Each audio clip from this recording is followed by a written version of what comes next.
Good evening children. ఈరోజు ఏం చేద్దాం మనము? ఓకే, స్టోరీ చెప్పుకుందామా? సరే, హ్యాపీగా వింటారు కదా, మరి అలర్ట్ గా ఉంటారు కదా? ఓకే. ఒక రోజు ఒక భిక్షగాడు, యాచకుడు అంటారు కదా, భిక్షగాడు ఏమంటారు? అంటే వేరే వాళ్ళ దగ్గర అడుక్కునే వాళ్ళను భిక్షగాడు అంటారు, లేదంటే యాచకుడు అంటారు. ఆయన యాచన చేస్తూ గుడి మెట్ల మీద కూర్చొని ఉంటాడంట.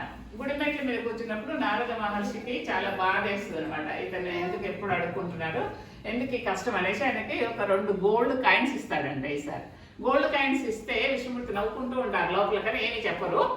అప్పుడు గోల్డ్ కాయిన్ తీసుకొని ఆయన వెళ్తూ ఉన్నప్పుడు ఏం చేస్తారు, దొంగలు కొట్టేసి గోల్డ్ కాయిన్స్ తీసుకుంటారు. గోల్డ్ కాయిన్ తీసుకున్న తర్వాత మళ్ళీ నెక్స్ట్ డే కూడా మళ్ళీ వచ్చి యాచన చేస్తూ ఉన్నాడు. అప్పుడు నారద మహర్షికి డౌట్ వస్తుంది, నేను గోల్డ్ కాయిన్స్ ఇచ్చాను, మళ్ళీ ఎందుకు అడుక్కుంటున్నావు నువ్వు అని అడుగుతాడనమాట. అట్లా అడిగినప్పుడు దొంగలు కొట్టేశారు నా గోల్డ్, అందుకే మళ్ళీ అడుక్కుంటున్నాను అని చెప్పాడు. అయితే ఈసారి ఏం చేస్తాడు, డైమండ్ ఇస్తాడు. డైమండ్ ఇస్తే మరి దాన్ని తీసుకొని ఎక్కడ పెడతాడు ఆయన? ఒక కుండలో దాచి పెడతాడు. ఇంట్లో కుండలో దాచి పెడతాడు. కుండలో దాచి పెట్టినప్పుడు వాళ్ళ భార్య ఏం చేస్తుంది, వాటర్లో అది పడిపోయి ఏమింగింది, చేప మింగేసింది కదా.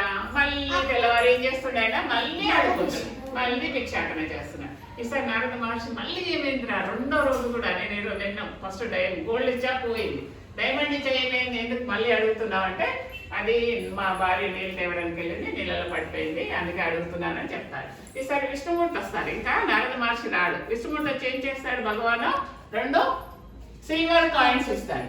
సిల్వర్ కాయిన్స్ ఇచ్చి మళ్ళీ నువ్వు దీన్ని ఏదైనా మంచి పనికి ఉపయోగించు అని చెప్పినప్పుడు అతను కూడా ఆలోచిస్తాడు, దీన్ని నేను అమ్ముకొని ఏం చేస్తాను, ఇప్పుడు నాకు 2 సార్లు నా కోసం పెట్టుకోవాలనుకున్నా, ఇప్పుడు అని ఒక అతను ఏం చేస్తుండు, 2 చేపల్ని అమ్మటానికి తీసుకొచ్చాడు. ఒకటి చనిపోయింది, ఒకటి కొట్టుమిట్టాడుతూ ఉంది, అక్కడ ప్రాణాలు కొట్టుమిట్టాడుతూ ఉంటే దాన్ని చూసినప్పుడు ఇతనికి జాలేసింది అనమాట.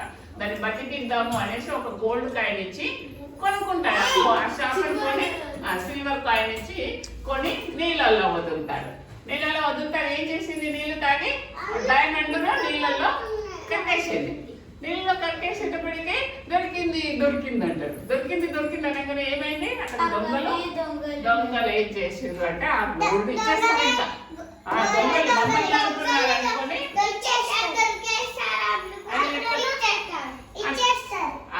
ఇచ్చేసారు దొంగలు.